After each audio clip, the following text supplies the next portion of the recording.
Kalimat ini kalimat penolong di saat seseorang muslim dalam keadaan genting, dalam keadaan sulit. Bahkan seseorang kalau bisa mengamalkan dalam setiap ucapannya ini, baik itu masalah kecil atau masalah besar, dia mengatakan hasbunallah wa ni'mal wakil. Kata para ulama, Allah pasti akan tutupi permasalahannya itu.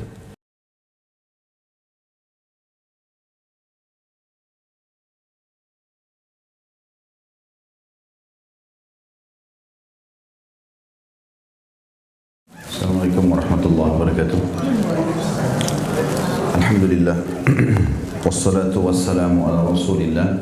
Segala puji bagi Allah subhanahu wa ta'ala, juga salawat dan taslim kepada Nabi besar Muhammad sallallahu alaihi wasallam. Melanjutkan bahasan kita tentunya kitab Riyadhus Shalihin, dan kita masih dalam bab yakin dan tawakal. Serta sudah sering kita, atau sudah 2 kali kurang lebih, pertemuan kita menjelaskan tentang masalah makna yakin dan tawakal ini. Bagaimana memang setiap muslim atau setiap orang di antara kita berkeyakinan bahwasanya pondasi agamanya keyakinan. Tidak boleh diikuti dengan keraguan sedikit pun. Apa yang telah Allah sebutkan dalam Al-Quran juga dirincikan oleh Nabi Muhammad SAW dalam sunnahnya, maka semua itu benar. Yang dijanjikan untuk beriman, orang beriman dari ketentraman jiwa, kebahagiaan, solusi dari masalah, pemenuhan segala kebutuhan di dunia, juga keselamatan di akhirat dengan masuk dalam surga, benar. Begitu pula dengan orang-orang yang berbuat kesalahan, dosa, maksiat pasti dihukum, baik di dunia maupun di akhirat nanti. Di dunia dengan kesengsaraan, kesempitan jiwa, dan nanti di akhirat dengan neraka. Dan itu pondasi yang tidak boleh sama sekali tergoyahkan. Harus yakin. Kemudian juga bertawakal. Tawakal artinya kita menyerahkan perkara setelah berusaha. Jadi yakin dengan keyakinan apapun yang Allah sampaikan dan Rasulnya, lalu diikuti dengan menyerahkan apapun yang sudah kita lakukan, yang sudah kita ikhtiar kepada Allah subhanahu wa ta'ala. Dan kita sudah membahas beberapa hadis berhubungan dengan masalah itu. Yang terakhir kita bahas adalah tentang masalah 70.000 dari umat Muhammad sallallahu alaihi wasallam yang masuk surga tanpa hisab. Hadis 76. Saya bacakan dari Ibnu Abbas radhiyallahu anhuma juga. Maksudnya juga di sini adalah karena hadis 75 Ibnu Abbas juga yang meriwayatkan hadis sebelumnya, bahwa Rasulullah SAW telah berdoa, Allahumma laka aslamtu wa bika amantu wa alayka tawakkaltu wa ilayka anabtu wa bika khasamtu. Allahumma a'udhu bi'izzatika la ilaha illa ant an tudillani antal hayyul ladhi la tamut wal jinn wal insu yamutun. Doa ini doa mulia tentunya, zikir dan doa yang disebutkan Nabi SAW dalam hadis Bukhari, dan Imam Muslim juga meriwayatkan ini. Yang artinya Allahumma laka aslamtu, ya Allah kepadamu lah aku berserah diri, wa bika amantu, dan kepadamu lah aku beriman, wa alaika tawakkaltu, dan kepadamu lah aku bertawakal, wa ilaika anabtu, kepadamu lah aku akan mengembalikan seluruh urusanku, wa bika khasamtu, dan karenamu lah aku bermusuhan. Artinya aku memusuhi siapa yang kau suruh musuhi. Allahumma a'udhu bi'izzatika, ya Allah aku berlindung kepada keperkasaanmu, la ilaha illa ant, yang tidak ada Tuhan yang berhak disembah kecuali engkau, antudillani, agar engkau tidak menyesatkanku, antal hayyul ladzi la tamut, engkau zat yang selalu hidup, maha hidup, yang tidak akan pernah mati, wal jin wal insu yamutun, sementara atau sedangkan jin dan manusia akan mati semuanya. Ini makna globalnya. Seperti biasa kita akan lebih dalam mempelajari hadis ini. Potongan pertama dari doa ini, Allahumma laka aslamtu, ya Allah kepadamu lah aku berserah diri. Maknanya adalah seseorang muslim yakin dengan kebaikan Allah kepadanya. Kalaupun Allah sedang memberikan nikmat, berarti Allah perhatian dan sayang dengannya. Kalaupun Allah berikan cobaan juga sama. Itu bentuk kasih sayang Allah kepada dia. Mungkin Bapak Ibu bertanya, kalau nikmat kita bisa faham itu adalah bentuk kasih sayang Allah. Kalau cobaan bagaimana memahami? Kalau itu adalah bentuk kasih sayang Allah. Ini pernah saya kasih contoh kalau masih ingat. Kalau ada pencuri atau siapapun ingin berbuat dosa, tapi kita kasih contoh pencuri. Dia sebelum mencuri, pasti Allah akan tanamkan dalam hatinya rasa takut. Tidak ada orang yang mau mencuri atau buat kriminal, lalu nggak takut, itu nggak ada. Seberani apapun dia. Seberani apapun dia. Pasti dia dimasuki dengan rasa khawatir, takut. Allah memberikan kepada dia peringatan yang kedua. Peringatan kedua, mungkin pada saat dia mencuri, maka Allah buat orang-orang mengejarnya. Supaya bertambah ekstra rasa takutnya. Ternyata dia merasa dirinya selamat, dia coba ulangi lagi. Yang ketiga, Allah SWT buat dia kepergok. Sehingga digebuki misalnya. Kalaupun masih lolos misalnya, kalaupun dia lolos dan tetap dia masih mau melakukan, nanti sekalian Allah SWT hukum dia. Allah buat masyarakat keroyokan sampai matilah atau apa saja. Karena tahapan-tahapan ini diterabas aja sama dia. Saya pernah kasih contoh juga orang mau berzina begitu. Dia mau lakukan di hotel, takut. Kalau tetap dia lakukan, Allah datangkan peringatan setelahnya. Ada orang yang lihat dia. Supaya dia berhenti. Mungkin cuma satu orang. Tapi kelirunya dia negosiasi sama orang itu. Jangan bilang orang ya. Dia tetap terabas lakukan. Nanti akhirnya berzina, naudzubillah. Kemudian mulai ada masalah dalam rumah tangganya. Tetap juga dia lakukan, maka nanti Allah SWT buat dipermalukan. Polisi datang ke hotel malam minggu, nanti digerebek, nanti kebongkar kedoknya dan seterusnya. Jadi selalu ada begitu. Berarti hukuman pun yang datang kepada pelaku maksiat bentuk kasih sayang Allah. Karena bayangkan kalau pencuri tersebut tidak pernah kepergok, kira-kira berhenti nggak dia? Masalahnya itu. Begitu juga dengan orang berzina tadi. Kalau tidak, misalnya kita bebas berzina, tidak pernah ada peringatan dari Allah. Kira-kira ada orang yang tidak berzina? Berzina semua orang. Dia pikir aman-aman saja. Tapi subhanallah Allah datangkan peringatan-peringatan. Itu bentuk kasih sayang Allah. Makna berserah diri di sini adalah semua apapun yang telah diberikan dalam bentuk nikmat dari Allah. Semua cobaan pun dari Allah. Dan itu pasti Allah karena sayang dengan kita sebagaimana sudah saya jelaskan contoh tadi. Jadi jangan pernah berpikir Bapak Ibu sekalian kalau cobaan sedang datang, oh ini berarti buruk buat saya. Enggak. Justru itu peringatan, itu bentuk kasih sayang Allah kepada kita. Kita jadi merasa, oh ternyata saya manusia, butuh kepada Allah. Kalau Bapak Ibu bisa tiap hari terus bergantung sama Allah, mungkin nggak ada cobaan. Kalau tiap hari, selalu kita bangun tidur sudah langsung berzikir, langsung bertaubat, langsung baca Quran, langsung ibadahnya semua, mungkin nggak ada cobaan. Masalahnya kan kita banyak lalai. Nah cobaan kalau datang membuat kita sadar lagi. Kalau kita ikhtiarnya selain kepada taubat, selain kepada doa, nggak akan dapat solusi. Masalah itu terus bergantung. Tapi kalau kita kembalikan kepada Allah, kita akan temukan ada jalan keluarnya. Itu makna aslamtu, aku menyerahkan diri. Sebagian ulama memberikan, maksudnya dia menyerahkan diri, menganggap semua ini kebaikan bagi dia. Itu makna aslamtu.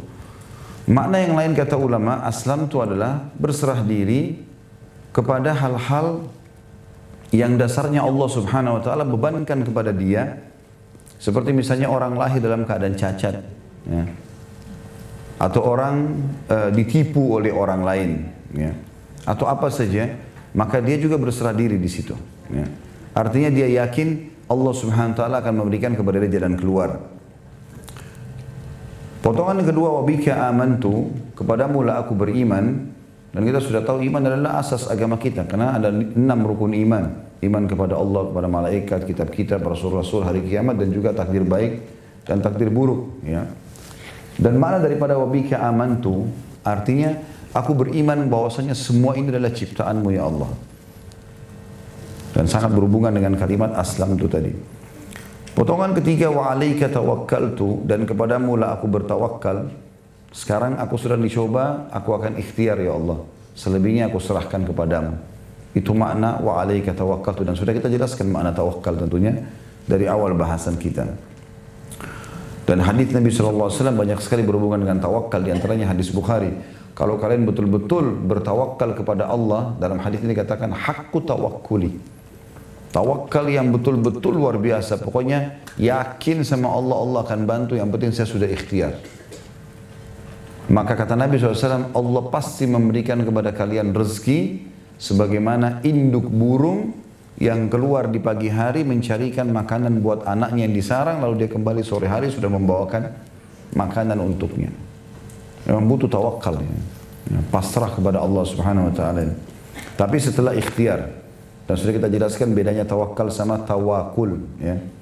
Kalau tawakul berserah diri kepada Allah tanpa ikhtiar, dan itu salah. Potongan keempat, wa ilaika anabtu. Makna anabtu di situ adalah kepadamu aku kembali, maksudnya mengembalikan urusanku. Ya. Apapun sifatnya, ya. Apapun perkara, sekecil sampai sebesar apapun kembali kepada Allah. Masalah kecil, pengen keluar rumah, supaya Allah mudahkan, ya Allah mudahkan supaya lancar tidak macet. Pengen ke satu tempat, ya Allah mudahin parkiran buat saya. Hal-hal kecil yang kadang-kadang orang tidak fikir, itu makna inabah, kembali kepada Allah walaupun pada hal-hal yang kecil. Dan memang Allah sudah ajar kita itu kan, mau minum baca bismillah, minum hal yang sederhana tiap hari kita lakukan. Selesai baca alhamdulillah, mau tidur, mau masuk kamar mandi, keluar kamar mandi, memang semuanya disuruh kita inabah kepada Allah, harus bergantung kepada Allah SWT ya. Kemudian wabika khasamtu, ada angka kecil 105, lihat ya, lihat nggak? Di bawah ada tulisan itu, maksudnya dengan musuh-musuh agama. Kalaupun kita harus keluar berperang, memang karena itu musuhnya Allah, karena mereka keluar ingin memerangi agamanya Allah, maka kita perangi mereka. Itu makna umumnya. Makna khususnya adalah aku akan memusuhi siapapun yang engkau suruh musuhi dari ahli maksiat. Ahli maksiat, orang yang berbuat dosa dalam terang-terangan melakukan maksiatnya, maka akan musuhi perbuatan maksiatnya karena engkau melarangnya ya Allah. Itu makna lain. Jadi makna globalnya adalah aku keluar menyerang musuh-musuh yang membenci agamamu ya Allah, gitu kan? Seperti jihad. Kemudian makna khususnya adalah aku akan memusuhi semua maksiat yang sudah engkau larang. Sehingga kita memusuhi pun orang yang melakukannya bukan karena fisiknya tapi karena perbuatannya. Kalau dia sudah tinggalkan, tentu saja kita tetap kembali bermuamalah dengan dia dengan baik tentunya. Selanjutnya, Allahumma a'udhu bi'izzatika.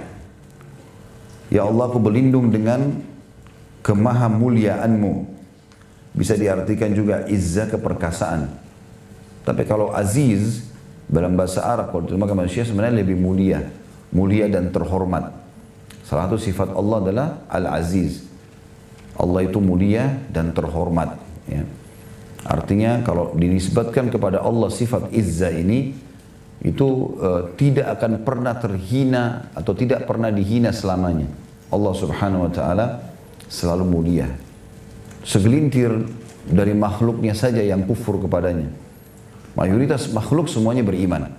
Malaikat, langit, bumi, tumbuh-tumbuhan, hewan-hewan, bahkan mayoritas dari manusia sama jin beriman kepada Allah. Sebagian kecil dari jin dan manusia yang membangkang. Yang lainnya semua beriman. Semuanya ini mengetahui kalau dia punya pencipta Allah Subhanahu wa ta'ala.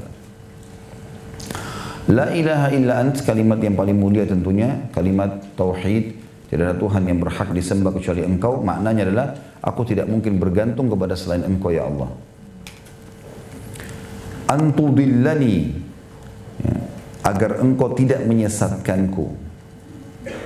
Di sini muncul pertanyaan, apakah memang Allah akan menyesatkan? Iya, jawabannya. Yahdi man yasha wa yudhillu man yasha.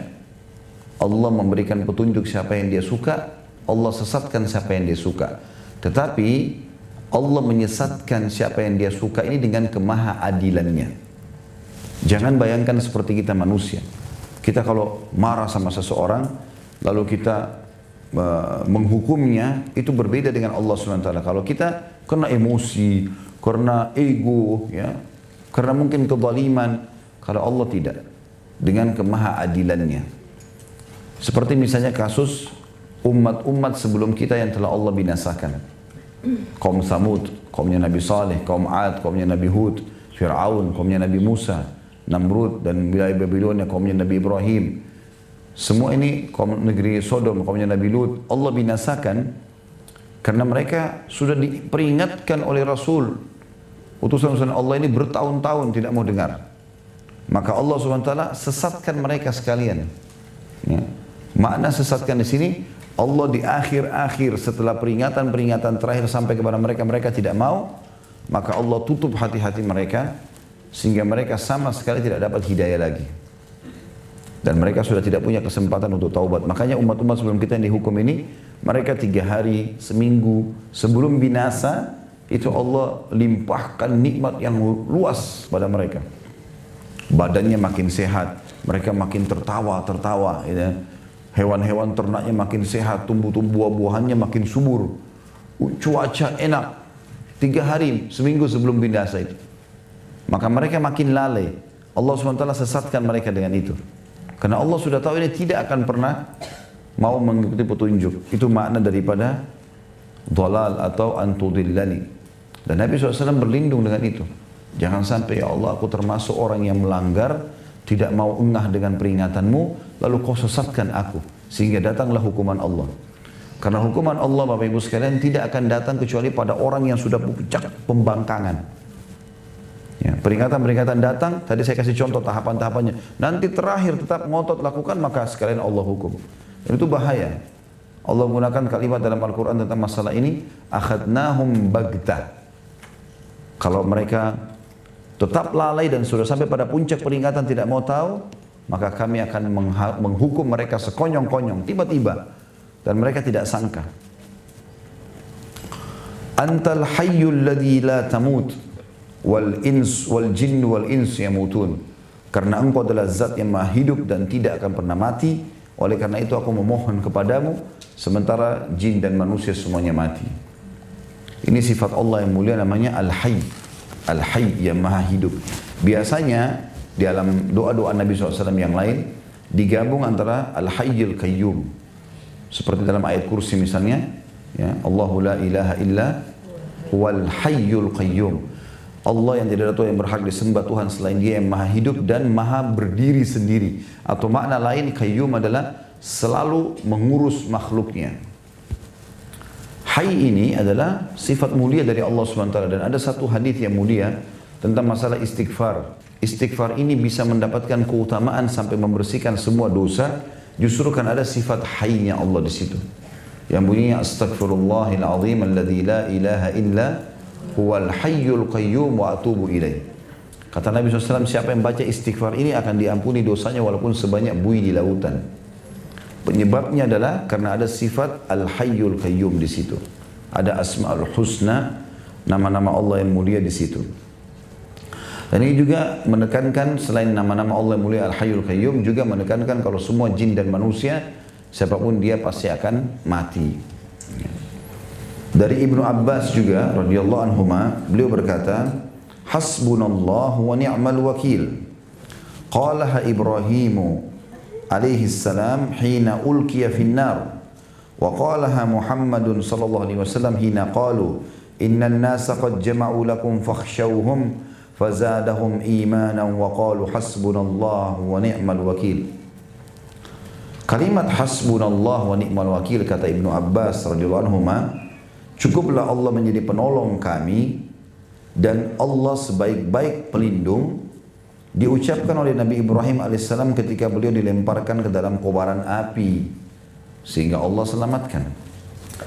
Dan diucapkan oleh Nabi Muhammad SAW ketika mereka, para musuh-musuh, mengatakan dalam menakut-nakuti, sesungguhnya orang-orang telah bersatu untuk melawan kalian, maka takutlah kepada mereka. Ucapan itu justru menambah iman mereka dan mereka berkata, cukuplah Allah menjadi penolong kami dan Allah adalah sebaik-baik pelindung. Dalam surah Al-Imran ayat 173, dan ini diriwayatkan oleh Imam Bukhari. Dan ada riwayat lain masih di nomor yang sama, kita baca dulu semua riwayatnya, nomor 77 ini. Dari juga riwayat Bukhari, Ibnu Abbas juga meriwayatkan, beliau berkata, kana akhiru qawli Ibrahim alaihi salam hina ulqiya finnar hasbunallah wa ni'mal wakil. Akhir kata-kata Nabi Ibrahim AS saat dilemparkan ke dalam api ialah, cukuplah Allah menjadi penolong kami dan Allah adalah sebaik-baik pelindung. Surah Al-Imran 173. Kalimat ini kalimat penolong. Di saat seseorang muslim dalam keadaan genting, dalam keadaan sulit, bahkan seseorang kalau bisa mengamalkan dalam setiap ucapannya ini, baik itu masalah kecil atau masalah besar, dia mengatakan hasbunallah wa ni'mal wakil. Kata para ulama, Allah pasti akan tutupi permasalahannya itu.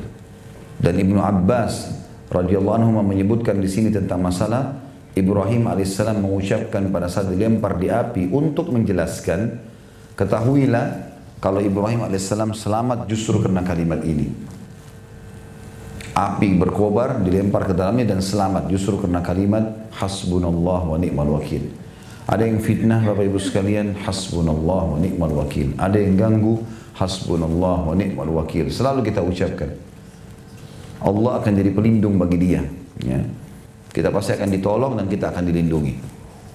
Dan kasus Nabi Muhammad SAW disebutkan dalam hadis ini, dan Nabi Muhammad SAW ucapkan pada saat orang-orang berkata kepada beliau. Jadi ini ahli tafsir mengatakan ini terjadi pada saat kasus Hamrat Asad, peperangan Hamrat Asad. Jadi di perang Uhud Nabi SAW muslimin sempat terkalahkan dan luka-luka semua badannya. Ini pernah saya ceritakan kisahnya. Tidak ada satupun sahabat termasuk Nabi SAW kecuali luka. Dan minimal mereka punya 3 luka di badannya. Sabetan pedang, tombak, luka semuanya. Sampai ada sahabat gak bisa lagi jalan. Tinggal dipikul lalu dimasukkan ke dalam rumahnya. Itu terjadi di tahun 3 Hijriah di hari Sabtu. Pas sudah selesai perang terjadi habis duha. Kemudian selesai peperangan menjelang asar. Itu makna daripada potongan perkataan Ibnu Abbas radhiyallahu anhu dan Nabi SAW ketika mereka mengatakan kepada Nabi SAW, ya, sesungguhnya orang-orang telah bersatu untuk melawan kalian. Artinya Quraisy akan kembali melawan. Maka takutlah kepada mereka, pulanglah ke Madinah sebelum kalian dibunuh semua. Maka ucapan itu justru menambah iman mereka, maksudnya para sahabat dan Nabi SAW, dan mereka mengatakan, cukuplah Allah menjadi pelindung kami dan Allah adalah sebaik-baik pelindung. Justru Allah membuat mereka ketakutan.